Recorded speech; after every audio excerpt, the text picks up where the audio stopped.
Good morning, my wonderful badass women health warriors. It is 9 a.m. on the left coast. I don't know what time it is where you are now, but good morning. My name is Sheila Kilty. I am the Undiet Coach. I help women who are finally ready to stop dieting without any kind of results, to develop an effortless relationship with food and their bodies for a lifetime of optimized health. These are the same tips, techniques, ways, approaches that I found to help myself lose over 130 pounds and keep it off despite being in and out of an electric wheelchair and having all kinds of crazy health issues and things going on with what's going on with me. What is sourcing? Why does it matter? Why does it even matter? Meat is meat, right? Well, it's not just meat. It's a whole bunch of other things, and people like, you're so obsessed with sourcing, Sheila. And I'm like, well, yeah, there's a reason why. You can be doing all the right things. You could be even following, exactly what it needs to be, for what you eat. You could be following the Rebooter way, all kinds of things. But if you're not finding your food in the right place, sourcing it well, getting the most bang for your buck for whatever it is you're eating, just don't bother. I know that sounds harsh, but it's like putting lousy versions of food into your body makes no sense. The basis of permanent weight loss, and here's the secret, guys. The basis of permanent weight loss is going first for health. So health being your goal. And your body loses weight as a side effect. Your body doesn't want to carry all that extra weight and fat, excess fat that you have on your body. It doesn't. It makes it very sick. We talked last week about all the consequences of being severely overweight and obese.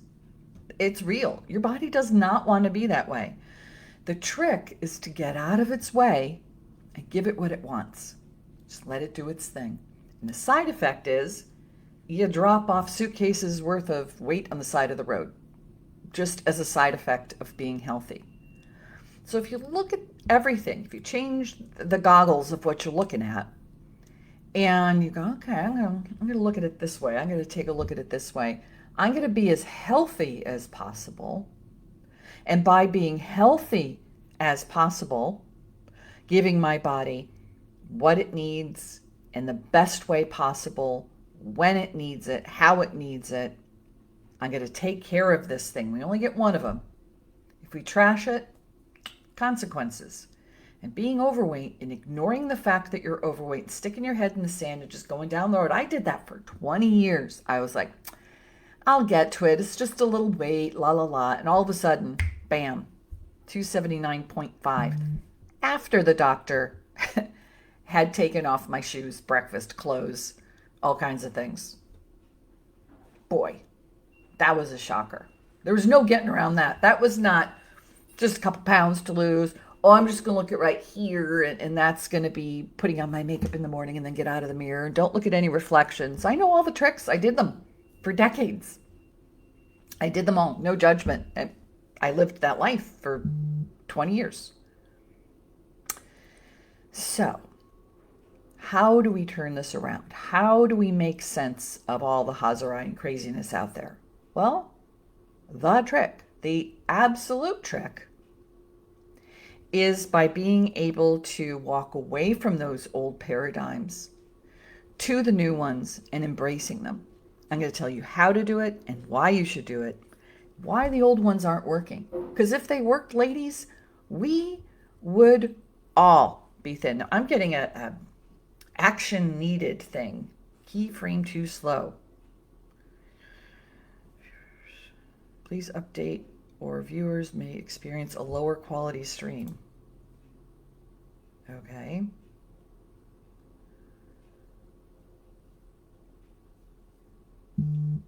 Have no idea why.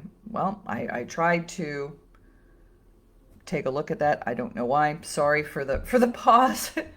In our group, we had an error code that came up. So, first of all, why don't those old things work?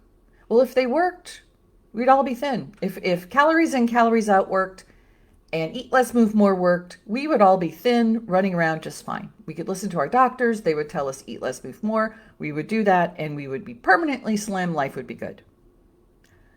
But that's not what happens. It's absolutely not what happens because we're all sitting here talking to each other about how to lose weight. And it's still kind of a mystery for a lot of people. It was for me for a long time, but I've cracked that code. Now, used to listen to things like and take things on board, and it still feels true. Even now, even after all these years of doing it, it still feels true that these old paradigms are that way. One is diet foods.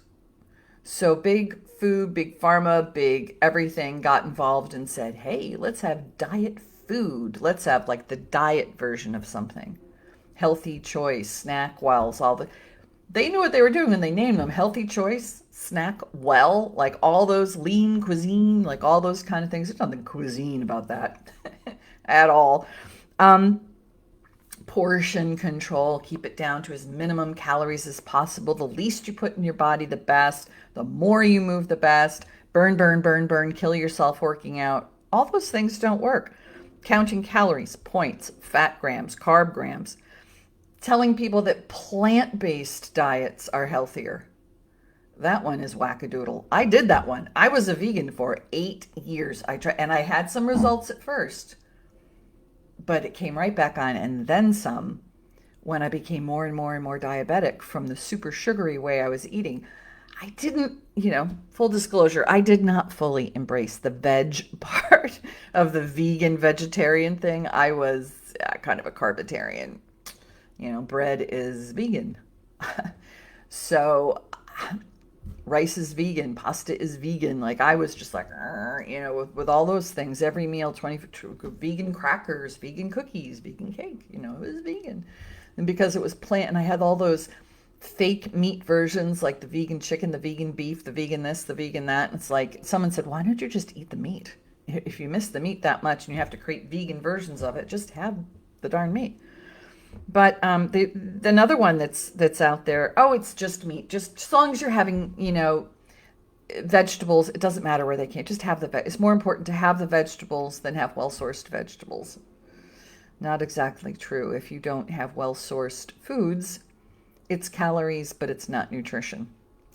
So, we're going to be taking a look at that. Lean protein. Oh my gosh. If I see one more recipe from the 70s and 80s and 90s that calling for lean protein doesn't give you what you need to digest it well. First of all, most nutrients and vitamins are fat soluble, meaning that it has to be having fat that comes with it in order to even make it to your cells, or else you just poop out all the nutrition that you're eating. So you need the fat to get it in to balance out what is needed. Also, really well-sourced foods have a very different nutritional chemical look at them, at what they are. So that's really important to do. That have lots of fruits and veg. So there's that fruits and vegetables, kind of like they're all just one thing. They are not. Fruits and vegetables are very different things. Now, not all fruits are sugar bombs. They're just not. Some fruits, like berries, are low glycemic. Have them. Don't go nuts on them. That's where the limitations come in place, because if you have too much, it's too much sugar and everything. But berries are fantastic. And there are all kinds of other fruits as well that are low glycemic. Cherries, which are out this time of year. Now, it doesn't mean you sit down and have 150 of them, or all 2 pounds that you got in the package. But that's not going to blow what's going on. But vegetables are very, very different. Vegetables are not glycemic. They have carbohydrates, but it's from their fibers that they have. And then phytonutrients that are in there are very, very good for you. You have to be careful with some that have high lectin levels and are going to be hard for your gut to digest. But, vegetables and fruits aren't the same beast. They're very different things. Don't lump those together. And then there's the last one, which irks me to no end, which is supplementation. People think they can have bad nutrition, low nutrient foods. They can eat those kind of cardboard with salt and sugar on it diet foods. with some seasoning on it, and it's just tasteless, calorieless filler calories. And then I'll just supplement. I'll have a whole bunch of supplements. I'll get my nutrition. I take a multiple vitamin. I'm okay. You should get all your vitamins as much as possible through your food, through what you take in, because the foods have all of those things that deliver the nutrition into your cells, just like the fat in meat helps the nutrients in the meat get into your cells because they're fat soluble. So just like that, anything that is actual vegetable product rather than phytonutrients in a jar full of vitamin B and D and K, and you can just take all these different, vitamins, it's not going to do it for you.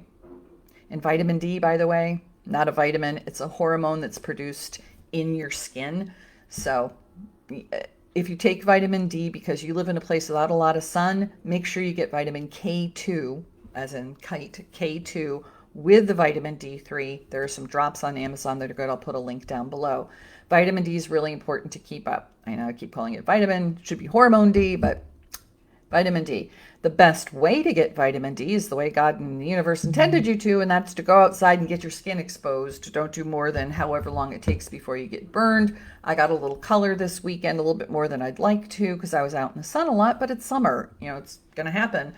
But neurologically, metabolically, to keep your systems going the way they're supposed to, vitamin D is very important. So that's the one area where I would supplement, but that's not a vitamin. It's a hormone. And there's a way to get it into your cells, and that's with vitamin K2. So that's my tip of the day for supplements. So that's the way we used to diet. We used to look at all those things, the lean proteins and the carbs and the calories and the points and all that kind of stuff. That's the thing that didn't work that I talked about at the beginning. It's like that paradigm, it's old, it's stale science and food fables, and it doesn't work, or we wouldn't be sitting here talking. All right. So what is sourcing? Sourcing is where your food comes from and how it is processed, how it is treated. And remember the old saying that you are what you eat? Well, the new saying is you are what your food eats. Make sense? So if you have meat that's been given all kinds of hormones and chemicals and antibiotics, and it's stressed out and it's full of cortisol from how it was treated and everything, guess what you're eating? You're eating all of those hormones and all of those medications and all of those antibiotics. You're putting that in your body as well as all the cortisol and all the whatever insulin and whatever else is going on with that animal who's very, very sick. Same with vegetables. You are what your vegetables eat. Vegetables, if they are taking in pesticides, herbicides, fungicide, glyphosate, so they can have Roundup ready vegetables that are full of all kinds of fungicides and pesticides, guess what you're eating? Roundup, glyphosate, stuff that completely disrupts and takes over your body. So there's that aspect. So you are what your food eats.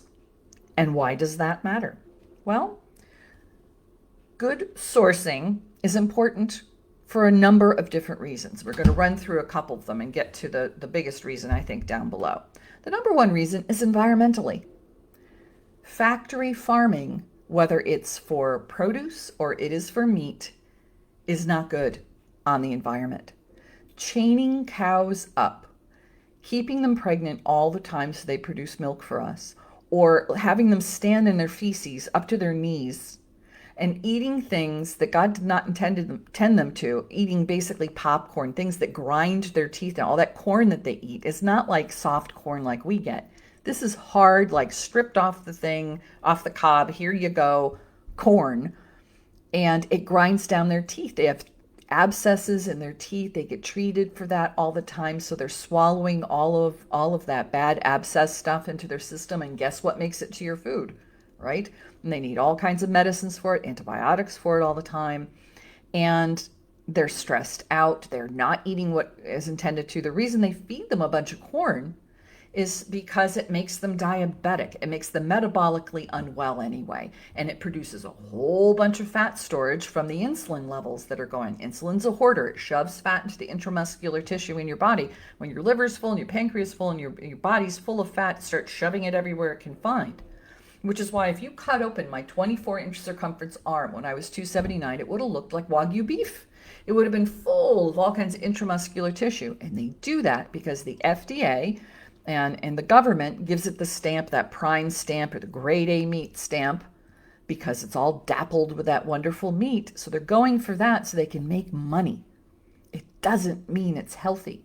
And those are not the kind of fats that are good for you. The fats have in them all of the chemicals, all the everything. So the oils and the fats, whether it's in plant or flesh and animals, whether it's plants or animals, you are going to get the fat being the thing that takes with it, like in the seeds of the plant, the oils in there.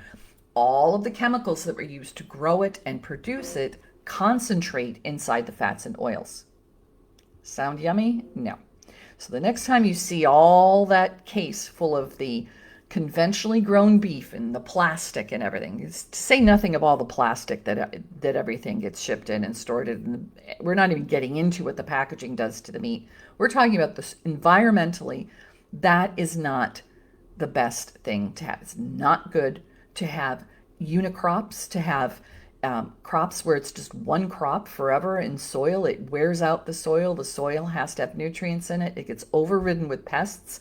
So they have to use a lot of pesticides and glyphosates, and they start doing GMOs to avoid, dying from the level of pesticides they have to do. They have to genetically modify it so that it doesn't die with the level of pesticides. Why would you want to eat that after it's been given permission genetically to take on board a whole bunch of glyphosate? Yum, let's bite into a cob of corn of that. That's not a really good idea. So environmentally, it's not good. Then there is the amount of water that's used for different things. We're not even going to get into that with environmental stuff, but just environmentally and humanely, it's not a good idea to use factory farming, whether it is for meat or produce, whether it's animals or plants. Don't support it. Vote with your wallet. It's why you're seeing more grass-fed and finished, 100% grass-fed, pasture-raised, like all those kind of terms for the well-sourced food. It sells like crazy. Companies are falling all over themselves to get that out there and put that on the shelves because we will buy it. Because you're listening to people like me, that sourcing matters. It's not a shishi poo-poo thing like, oh, you live in a city and you want to have your shishi poo-poo foods. No, I want to have the best bang for my buck with nutrition. For every calorie I put into my body, I want dense nutrition. You hear me talk about this a lot on the Reboot. It's dense nutrition, dense nutrition. Dense nutrition is the maximum amount of nutrients, real nutrients, not supplemented nutrients, like nutrient in the food nutrients, like pasture-raised eggs that have that orange yolk that's nice and deep and wonderful and fatty and full of omega-3 fats. That is dense nutrition.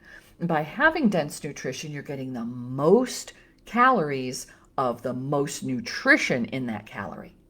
So every ounce that you have has tons of nutrition in it versus it's just some calories that you eat that has whatever in it. You want to pack it full of a nutritional punch. Does that make sense? Give me a yeah, that makes sense in the comments if this is something that makes sense to you. Whether you're on replay or not, say that makes sense. You want dense nutrition because if you are spending a little bit more on the well-sourced foods, you'll want to get the most bang for your buck. Now, conventionally grown eggs, the light yellow, almost white yolk, it really is, it has protein from the albumin, from the white of the egg, but the yolk really doesn't have a lot of really great nutrition in it. It's just the fatty part. It's not full of omega-3 fats. It's not providing you dense nutrition. So if you treat your plants and animals right, and they're raised the way they are intended to be raised, and we get out of their way and let them do what they're supposed to be doing, they provide you with all kinds of dense nutrition. So rather than eggs have a little protein, a little weird fat, to, oh my gosh, these are the most rich, yummy, delicious, eggy tasting eggs on the planet. I can only eat one or two. They're very rich. So you don't have to have this much to be satiated. You can have a lot less. Same with grass-fed and finished beef. It is full, and meats of any kind, it's full of nutrients. You feel it. You feel satiated on a level. And when you give your body that kind of dense nutrition, it will shed those excess pounds because you're taking care of it. You're taking care of your body. And so it provides you with health. And part of health is dropping that excess weight you don't want off on the side of the road because your body doesn't want it either. But we have to give it what it needs in order for it to feel like it can drop that off. So we talked about nutritionally, humanely, environmentally, but then there's another way and another reason why sourcing really matters. And that is mindset. Like, what mindset have to do with sourcing? Mindset has everything to do with sourcing, and sourcing has everything to do with mindset. If you look at your food like, I just have to get some meat and veg and dairy and go down my list and go to the Kroger and pick up what I need. If that's how you think of it, like you have to tick a box, like I need to have 3 meals, 2 snacks, this, that, there's my stuff. If that's how you think about food, you may or may not be metabolically unwell, depending on the other things that are going on with your body, what's happening with you, all the other things that go on beyond food in your life. You may or may not be overweight. If you're on this channel, if you're watching me here, there's a high chance that you have excess weight to lose, because this group is all about losing weight in a good way, that's healthful, that's holistic, takes a holistic approach and helps you get well and leave the weight on the side of the road as a side effect. So if you're going to do that, if you make the decision to, and you have the intention, mindset wise we're talking, to put yourself first. Self-care is not selfish. And if you think of the foods you put in your body as part of your self-care, people don't put as much thought into the meat they put in their body as they do the shampoo they put on their head. There's a statistic out there. I will put the quote of where I saw that from. That people spend more time figuring out which shampoo and spending tons of money on shampoo, and you want to take care of your hair and hair products and go into the hairdresser and all the stuff we do for our hair. We spend far more time worrying about that than we do about the quality of the nutrition and the food and the nutrients we're putting in our bodies. So if, the old thinking is just, if you tick off the calorie box, is like, we got our calories, got our 1,200 calories, good for the day. Doesn't matter whether it's from Snackwells or grass-fed and finished beef or whatever you're doing, ticked the calorie box. And then you go spend all that time, money, and energy on your hair. You might want to think about your hair might be in much better shape if you took care of yourself nutritionally as well. Hair, nails, teeth, skin, all boats rise. Everything's better when you take care of yourself. Absolutely. Everything's better when that happens. So if you want better skin, if you want better hair, if you want better teeth, if you want better nails, Jackie shows off her new nails. Jackie Taylor, her nails have the face yoga lady. She's a rebooter. She's kicking butt. There's a testimonial she did for me that we're going to be putting up. You get to hear her story from her. It's one she just recorded. It's nothing prompted. It's just, she came out with this amazing video, and we'll be putting that up. She has nails for the first time ever in her life. Her nails grew, and she has to actually cut them down because they're getting long. And this has never happened. It's because she's giving her body what it needs. Her hair, her skin, her teeth, everything is fantastic. And she's glowing. People are like, oh my God, you're glowing, to her all day, every day. You're glowing. What are you doing? You're glowing. Because she's putting dense nutrition in her body, and her body's rewarding her with all these amazing things. That's the mindset. Take care of the body. The rest will deal with itself.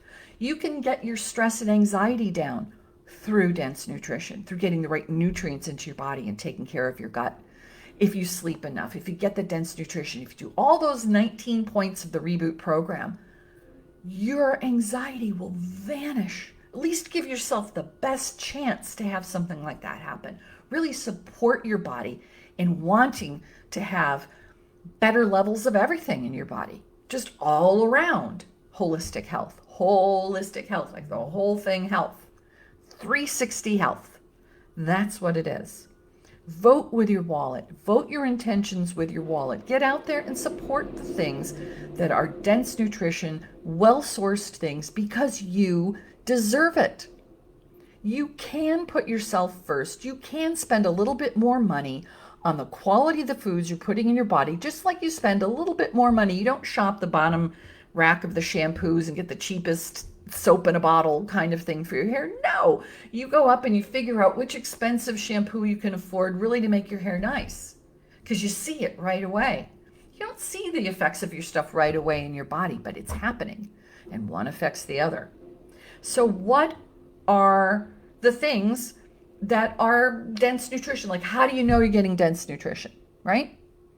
You've got your mindset on. You're thinking environmentally. You're thinking humanely, nutritionally, all of those things. You take on board that you are what your food eats. Got it. So what do I do, Sheila? What are the foods I'm supposed to buy? Well, here's a list, and I'm going to put it in the comments as well. But here is the list, ladies. Here is the list of how to shop for your foods. And they don't have to be super expensive either. There is a discount code for Thrive Market. They've got everything there, 40% off your first order. If you don't have that link, let me know. Maybe I'll put another one up in the group or in the comments down below this video. I got to write down my promises. So I promised the Thrive link, the research link, and I'll put a link to the event for the masterclass coming up too. We'll put that in there. Okay. I'm keeping track of my promises for you guys. So here's what to get. So let's go through a list of the types of foods and how to get it well sourced and where to get it well sourced. It's a big part of the Reboot. When you start with the Reboot program, I hand you all kinds of client-only discount codes to all of these places. Thrive Market's out there. It's public. I've got one that I've released in public. I will release my Thrive code for you guys as well. But for Rebooters, you get a whole bunch of ways to shop for well-sourced foods at a discount. Jackie, speaking of Jackie, one of her biggest stressors, and she's over in the UK, as some of you know, over in London, and she was stressed because she's like, I won't be able to find this, part of her job that she has, because it's with a big chain store, that her food is partially subsidized if she shops at that store. And she's, I can't find any of this well-sourced stuff. I'm not going to be able to find it. I'm not going to be able to afford it. It's going to be really, really expensive. And she was freaking out. And I said, take a breath. Because she couldn't also use any of the discount codes that I have, because it's only for the US and sometimes Canada. So she's like, I can't use your codes. I can't use those. Oh my gosh, this is going to be crazy. She found that at all these places in the UK, she was actually able to find everything she needed was available. In the US, you can even go to Walmart, Costco, all these places. You can find these foods that I'm going to talk about are at Costco and Walmart, Sam's Club, like all those big box stores. They have them. And why? Because we're shopping our wallets, ladies. We are shopping our politics. We are shopping our values. And when we do that, the marketing companies and the big food companies listen. And if a bunch of people are insisting on grass-fed and finished beef, they came out with this thing called grass-fed grain finished, which you might as well just feed the animal grain its whole life, so that it gets the daplings so they get their money. And they try to say, oh, it's for nutrition. There is no nutritional reason for a cow to eat what God did not intend it to eat. Cows are not meant to eat corn. Please do not fall for that whole grain-finished malarkey. You have to see grass-fed and finished. So beef, 100% grass-fed, grass-fed, grass-finished.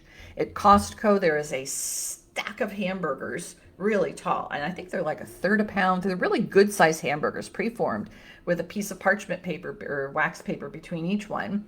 And you can grab those out of the freezer. They're defrosted super quickly. You can throw them right into the pan because they're thin, and just fry them up or pop them right on the grill where they're still frozen, and they'll cook up great. Those are inexpensive. That is like pounds and pounds of meat for much less than it would be for even conventional meat in a regular grocery store. So you can find, these do not have to be expensive. That is a misconception about well-sourced foods. So For meat, beef, specifically grass-fed, grass-finished beef. If it says free range, if it says grass-fed grain finished, if it says organic grain, all it means is they got organic corn. Stay away.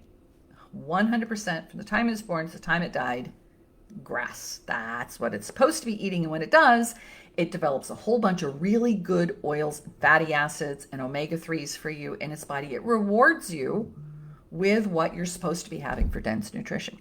So that's the answer with beef. With eggs and chicken, stay away from free range, open range, cage free. There's all these terms out there to get you to grab the eggs. The only thing you should be looking for is pasture raised. Pasture, not pasteurized, pasture raised. I say that pasture raised and people think it's pasteurized. No, pasture raised. So it's the eggs with a really dark yolk. Same with the chickens. You do not want to get factory chickens. If you saw what they do to factory chickens, you could never eat that again. Just nutrition. We're talking sourcing here. We're talking dense nutrition. The dark meat is much better than the light meat. Much more nutrition in that, much more fats in there. Stay away from the super lean protein part of everything. Chickens have been over genetically, steered in their development, through time to have these massive Dolly Parton boobs. It's just as big Dolly Parton chickens. That's because everybody was into the lean proteins, and chicken breast is the thing that was the pièce de résistance inside a chicken. It is not. It is the dark meat or the whole chicken being cooked together as one piece, so all those fats circulate everywhere, all those juices and fats circulate around. Have the skin, cook it up, have like the whole chicken. It will reward you with omega-3 fatty acids that are not there in conventionally grown chickens and their eggs. Lamb. If you're going to have lamb and you like lamb, it's a wonderful choice. It's another ruminant animal, meaning that it eats grasses and has a double stomach in order to process all of that grass, to chew it and keep it going and really break down all those grasses. They're built for that. It's called a ruminant animal, those ones that go out in the grasses and graze. Lamb, you see it often coming from Australia or New Zealand. Either one is fine. In both Australia and New Zealand, they have to be grass-fed. There's no such thing as a conventionally grown lamb or sheep there, because their conventional grown is just throw it out in the field, let it eat the grass that it's supposed to. So it won't say grass-fed and grass-finished, but if it's from Australia and New Zealand, it will. Now, I'm not a big proponent environmentally of getting things from halfway across the planet, but it's hard to find grass-fed, grass-finished lamb in this country. You can find it. They're out there in the fields just chomping away, but it's a real industry of the grass-fed, grass-finished, pasture-raised lamb in those parts of the world. Same in the UK. Fish is very specific. Stay away from farmed fish. Please stay away from farmed fish, especially salmon. When salmon is raised on a farm, and almost all salmon out there is raised on a farm, do not fall for Atlantic, Norwegian, Northern, organically farmed, like any of those kind of things. If it does not say wild caught, do not buy it. When salmon is raised on a farm, it does not become an orange flesh fish or develop the taste and the deep oils that are there when it's in super cold waters and it's swimming up against the currents and doing all the things that salmon do, whatever those things are that salmon do that make its flesh orange. That's from all the bugs and the things that they're eating create the color. It is what it eats. So if it's eating things that create the omega-3s, you're having the omega-3s because you are what your food eats. You're eating the same things and develop those same things for you. So when it's farmed, the flesh is white and it's tasteless. So the very light, I mean, it can't be tasteless. It does taste like something, but it's more like trout or something like that. The last meal they have on most farms, if that's such a most farms, is dye. They give it food with food coloring in it. So it's orange. And that's that electric orange. And at Whole Foods, they have to change the ice midday underneath their farmed salmon because the ice turns orange. And when you cook it, you get it on your clothing, it can be orange. That's not from the salmon. That's from the dye. And the dye, in a number of studies, I'm trying to find more about this, but what I have seen out there, I'm trying to nail it down a little bit more, but what I have seen is that it's directly associated with breast cancer, that dye. Food dyes are associated with all kinds of cancers and illness in your body. Please stay away from farmed salmon. First of all, you're not getting the omega-3s. You're not getting everything you set out to eat when you had the salmon. You're having the salmon because I'm going to make a good, healthy choice. You're making the attempt, you're making the effort to have nutrition. Why have something that doesn't work, right? Doesn't deliver what you're trying to get. So for fish, make sure it's wild caught.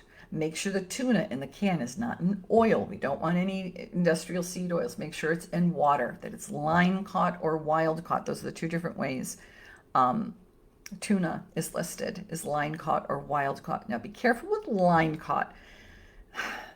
Humans are so weird. One of the things that people started doing in harvesting tuna is they farm raise it and then they drop a bunch of lines with hooks on them. Just drop a whole bunch down into the water and lift it out of the water on a line.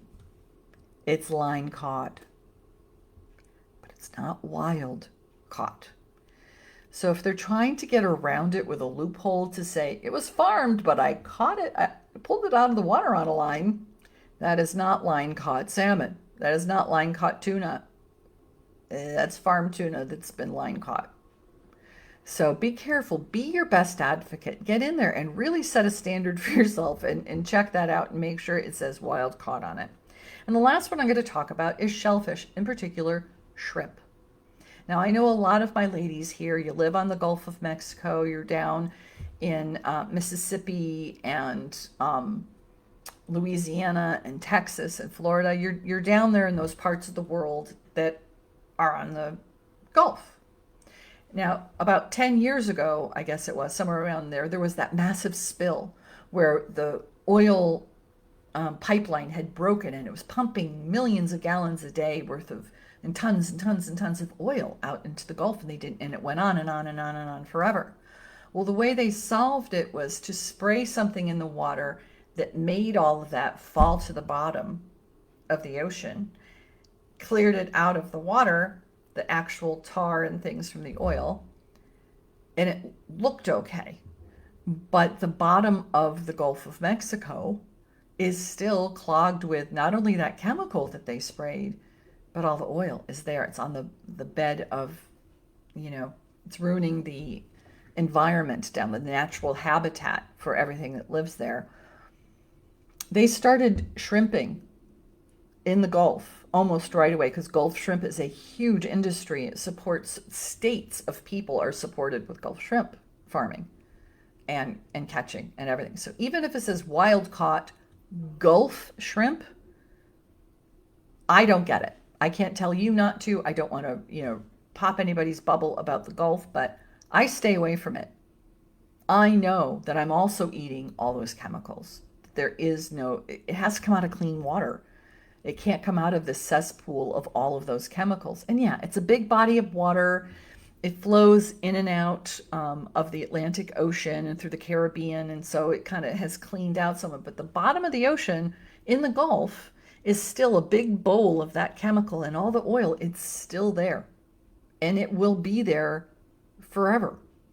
It's now what the bottom of the ocean is. And it's killing the environment down there. It's killing the habitat for all of these creatures, including the shrimp. I stay away from Gulf shrimp. That is a choice for you to make. If it is wild caught, it's better than non-wild caught for obvious reasons. But there are shrimps that you can get even at Costco or any bags of the fresh frozen shrimp that has shell on.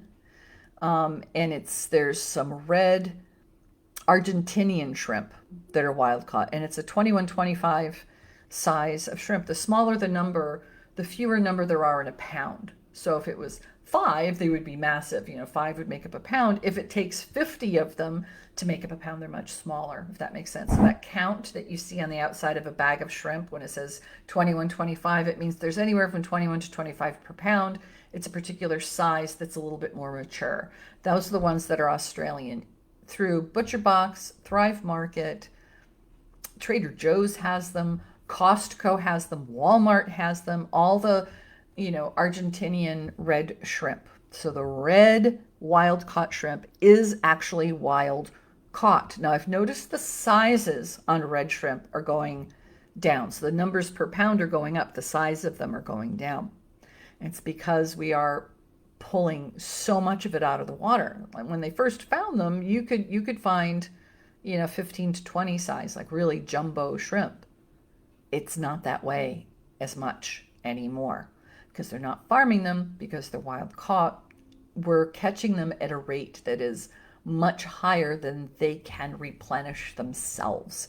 So while it's out there and you can have it, you might want to try it. Just be careful with shellfish. Now, when you go out to eat, you can ask about the sourcing as well.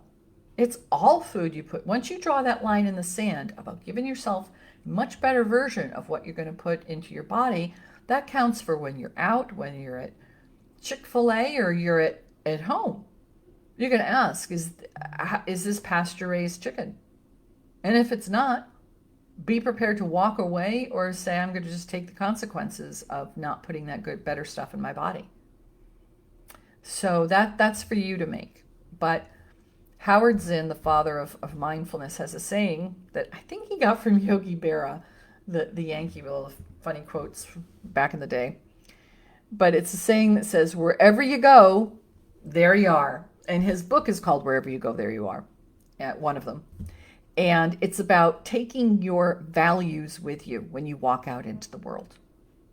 It's kind of a great thing to think about. It's like, when my kids were going out into the world, my 3 boys, I would line them up and I would make them put their hand out like this. And I'd pretend I was putting something to each, just nothing was in my hand. I was to their hand, and they would, like they were putting it in their pocket, or they'd put it down like they were putting something in their pocket, and they were taking their manners with them. To get in mind that you are taking your values with you. When you go out in the world, it's not just for home, it's not just to please mom, but when you go out in the world, got to take your values with you. So wherever you go, ladies, there you are. Make yourself healthy no matter what the situation is. Ask where people got their food. When you're out and you're eating somewhere and you're in a nice restaurant, just says salmon, say, is it wild caught? If it doesn't say wild caught, I guarantee it's not. We'll make a bet, I'm telling you, because if they could put wild caught, they could put a lot more money on that price. So a restaurant's going to say, this is wild caught, like make a big deal out of it. But ask. Walk your values out there. Go on out into the world and bring those standards with you, because I guarantee that if you go to that restaurant and they have enough people saying, is that wild caught? Is that wild caught? Is that wild caught? And they keep hearing it over and over and over. Guess what they're going to put on the menu? Wild caught salmon.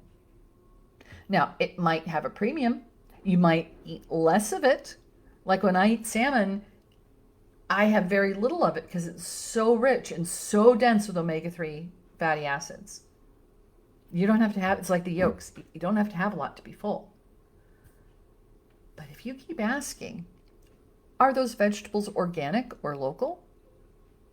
Are there industrial seed oils in that dressing? Could you bring me olive oil and vinegar then? Thank you. You go out into the world and you start asking for other people to meet your standards. You bring that, like I did with my kids, you bring those values with you in your pocket. And you go out into the world. Wherever you go, ladies, there you are. So that is my shtick. That is my whole thing. That is my presentation on food sourcing and why it matters, why you should take it on board. I hope you've found it helpful. Thank you for joining me for Transformation Tuesday, all about why sourcing matters. And remember, no matter where you go, there you are. Take care, ladies. Have a fantastic day. We'll see you later.